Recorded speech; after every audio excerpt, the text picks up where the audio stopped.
I'm not going to make it walking, so I'm taking the train, and hopefully this one will start on time. So I will give you my review of the station when I get home. Hopefully be able to do this one tonight as well. All I can say about the station so far is like friggin' gross out chaos craziness. Okay, so anyways, I'll get back to you later. Bye. Oh, in case you want to see what a Toronto subway station looks like, here we go. Okay, so we're at Osgood Station now, and I am on the northbound platform, waiting for my train. So, there you go. I'll film the train when it comes in.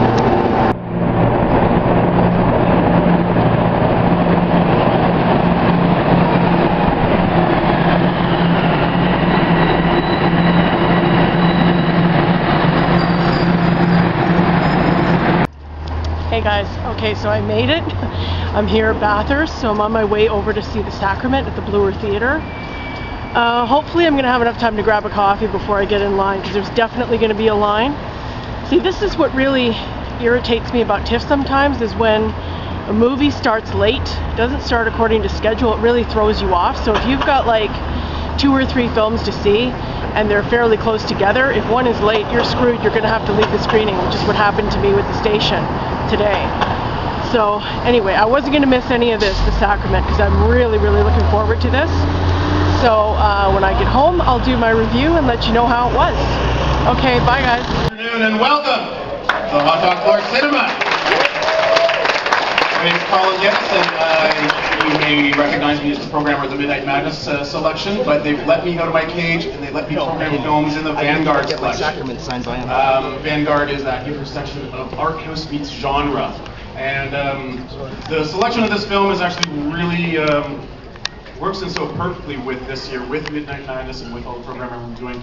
How many people were at the world premiere of Green Inferno last night? Well, you're back for some more shocks, because you're here for the Sacrament. And I'd like to introduce to you the director of the Sacrament, Ty West. And the producer, Eli Roth.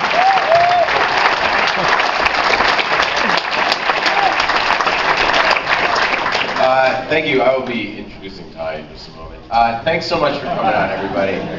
Okay, so for everyone that was there at the Green Inferno last night, I would kindly ask you one favor from me inside, and that is to just delete the Green Inferno for a moment and pause, because we're going to totally shift gears.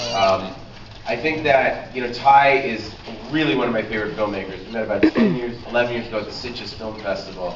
Maybe 7 years ago. I can't remember. He was there with the Roost, and I was there. I think it was Hostel. Yeah, it was Hostel. It was 2005. He just instantly became one of my favorite people, and we've been waiting for a time to collaborate together. And he brought me this script, and what I loved about it was that it really did not play anything safe. It's a very different kind of movie, and it's not what you typically expect from either of us. So I think no one's seen a trailer for this. So all I would ask is whatever movie of the Sacrament you have in your head with lots of blood and gore, put that, like, delete that movie. That movie doesn't exist. I don't want you watching this trying to meet the expectations of what's in your head. I can never do that. Just sit back and enjoy the ride. And please give a very warm welcome to really one of my favorite, one of the most interesting, cool writer, director, producer, Mr. Tyler. You know, I just want to thank everybody for coming. I want to thank Roadview for making this movie possible. We have our whole cast here. It's a really phenomenal cast. I don't know if any of you saw a movie, I guess was it 2 years ago, called You're Next. Several of the cast members from that film and a film called A Horrible Way to Die. You know, we're all very close collaborators, and it was really one of the great things about this movie was able to work with people like Eli and like the cast of this movie that I wanted to work with. And they're all here, and none of them have seen the movie just like you guys, so this is a very raw experience for everybody. And I think, to echo what Eli says, I think it's really cool to go into a genre movie without expectations and to see a different kind of genre movie, and that's what really brought us together here. So I hope you guys like it, and we'll all be here afterwards to talk about it. Thank you, Colin, for making all this happen, and we'll see you in about an hour and a half.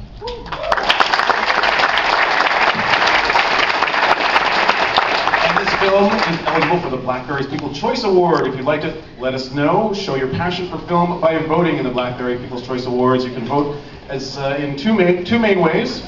Simply drop off your ticket stubs in the ballot boxes outside of the theater following the cinema, or enter your ticket number online. We'd like to thank Creative Artist Agency, United Talent Agency, for providing us with this film. Thank you very much. Now, get ready to go somewhere homey, somewhere where they're going to just let you be.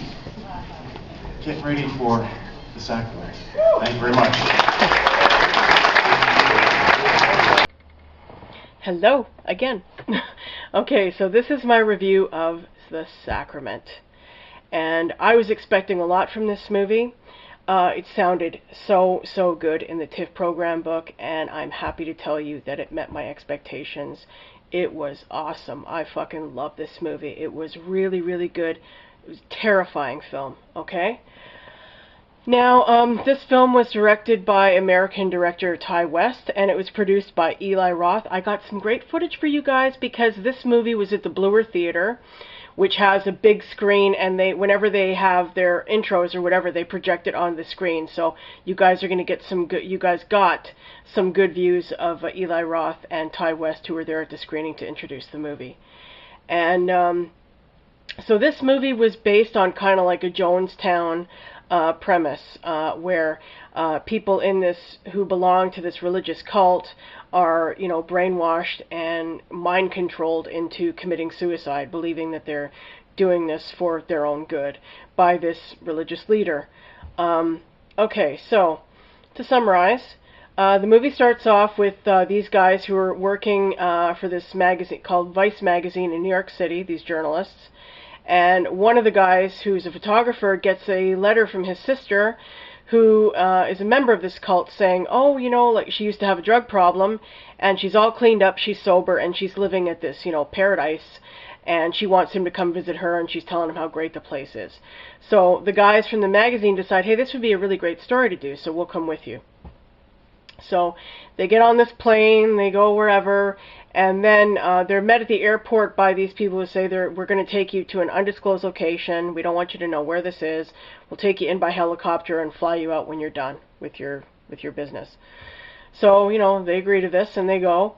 And right when they get there, they're driving up this road, this like 2-kilometer road to this, what they call Eden Parish. That's the name of this place, this commune, this religious cult. And so when they get up to the gates, they're met by these two guys with machine guns. And this looks like it's set like in the Caribbean, like maybe the Bahamas, Jamaica, somewhere hot. And these and a lot of like native, you know, like Jamaicans, Bahamians, whatever around there. And so they're met at the gate by these guys with machine guns, and they're like, hey, like, we weren't told anybody else was coming with you. We're just looking for this one guy. And he says, oh, no, I talked to my sister. I told her that that I was going to be bringing a couple of people with me. And then his sister comes walking up to the gates, and she's like, oh, Patrick. That's the name of the guy, her brother, Patrick. And so she's like, oh, yeah, you know, I got the clearance for these guys. Let them in. And so these guys with the guns let them in, this commune, this parish. And at first, everything seems like really sweet and nice. I mean, this sister of his is like this really upbeat, bouncy, happy, you know, really positive seeming person. She's, oh, this place is like saved my life, and it's the greatest place ever. We're all a family here. We all work together. Father, that's the name of the religious leader who runs the cult. They call him Father. Like, oh, Father is like the most amazing person you've ever met in your life. He's like changed so many lives. He's helped all these people. So she takes the two journalists to this cabin and says, here, you know, you can sleep here. And she goes off with her brother, says, I want to visit with my brother for a while. So these journalists are on their own, and they decide to take their video camera and go and talk to some of these people who are in this commune. And, you know, they meet a few people, you know, older people, people of all ages, and they all say basically the same thing, you know. I came here, I had nothing in, like, my old life, and I decided to, you know, sell all my worldly goods and come here. And, you know, my life is just like paradise here. I love it here. It's great here. I have family and all this. And so this gets, you know, repeated over and over again, basically, by everybody they talk to. And so they're going back to their cabin and they're talking about this, and you know, they're like, you know, what do you make of this? Do you think this is for real? Do you think they're, you know, like this place is really as great as it seems? And they're kind of, you know, thinking about this. And then this little girl shows up at the door, and she looks kind of creepy. She's just like standing there like silently. And so the guy opens the door and he's like, hello, who are you? And she doesn't speak. And then her mother comes running over, and she's like, she seems all like nervous and kind of paranoid, and she's like, who are you guys? And so they tell them that they came with this girl's brother to visit, and she's like, okay. And they're like, well, can we interview you? And she's like, no, we're not supposed to talk to other people we're not supposed to talk to outsiders. That was the word she used, and hurries off and takes her child with her. And so they're like, like, what was that about? And then they ask the guy's sister if they can have an interview with this guy father, and she says, yeah, you know, I managed to arrange this. He'll give you half an hour. You know, he's lying down right now, but he'll meet you guys later in the pavilion, which is like this hut they have in the middle of this field. So the next thing is they go to this like pavilion place to meet with this guy, and all the people from the commune are there. They're all sitting there. And they're like, oh, well, like the interview's going to be here in front of all these people? And she's like, yeah. And they're like, it's kind of weird. But anyway, they agree to it. So then this guy father finally shows up, and he's like this sort of like grandfatherly type. He's like a big guy, wears like sunglasses, you know, looks like a basic grandfatherly type, you know, like a chubby grandfatherly type guy, southern boy, right? And he comes in, and everybody's clapping and applauding and hugging him, and it's all joyous, and it seems like really upbeat and everything. And then he sits down to be interviewed, and you know, the guy asks him a few questions, which he sort of answers, but you know, of course, you know, like with putting his own spin on things, like talking about imperialism, and the government is like, you know, they're against our rights, and they try to tell us how to live, so I came here, and I brought all these people here, and I helped them, and now we have our own family, and it's like a great place here, and, you know, we can live the way we want to, and blah, blah, blah. And then he kind of ends the meeting abruptly, and then they start partying, because they brought in this band to celebrate their stay there, these guys who came in. And then that's when everything kind of starts happening. So you know what? I don't really want to go into everything that happens, because this movie will come out, and I want you guys to see this, because this is a really, really scary movie.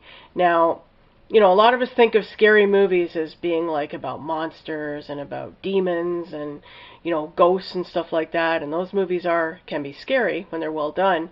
But what I find even more scary is movies like this that are about real life terrifying situations, like being in a cult and being brainwashed and being mind controlled, and that to me is terrifying. And you know, when you think about all these stories about these like suicide cults, like the one, well, of course there was Jonestown, which I think this movie was based on, that whole episode. And then there was, you know, David Koresh in Waco, I believe, Waco, Texas. And then I remember there was another one quite a few years ago about some cult. I can't remember the guy's name or the name of the cult, but they believed that a UFO was going to come and take them away, and they would be in utopia. And then all these people were found in their beds with like these sheets over their faces. They had drank some kind of cyanide or whatever it is, because this guy had like brainwashed them into believing that, you know, a UFO was going to come and fucking take them away. And, you know, this to me is what is really, really scary. And, you know, it happens more often probably than we think. And I just thought this movie was extremely well done and showed how something like that can happen and how devastating it is. And yeah, you know, I mean, what else can I? It was really, really tense and suspenseful and just like engrossing. Like from the moment this movie started, it just started off like really with a nice swift pace and continued through the whole movie. It just didn't let up. It was like really, really good. The first half of the movie kind of like, you know, you're waiting to see what's going to happen. Not that it wasn't interesting, but not all that much was going on other than they're just in this place and they're trying to figure out if it's really legit or not, what everybody is saying about it, all the praise that people are heaping on this guy and on the place and on the lifestyle and everything. And then the second half, that's when things really start happening and everything goes crazy. So I would highly, highly recommend this movie. This was awesome. Awesome movie. I loved it. Very well done. Again, I don't have the names of the actors on hand right now, but I'm going to put it in the info. Yeah, guys, you got to see this. It's really good. If you like really, really tense, suspenseful, thriller type, you know, dramas, you will love this movie. It is really, really good. I enjoyed it so much. Okay, so tomorrow I am seeing 2 more movies. Philomena, about women in Ireland who had their babies taken away from them back in the 50s or 60s, I believe. Judi Dench is in it. And the other one is, oh yeah, Disappearance of Eleanor Rigby with Jessica Chastain, which seems like another one. She does a lot of these movies that are like 2 or 3 hour long epics, which is about this, I think it's about this couple who split up or something, and it's all about him trying to get her back or figure out where she went or whatever. So it sounded kind of lyrical in the book. So anyway, we'll see how that is. I hope you guys enjoyed this review. Sacrament was like 2 major thumbs up. This was so well done. Such a great suspenseful movie. I loved it. Okay, I'll see you guys later. Bye-bye.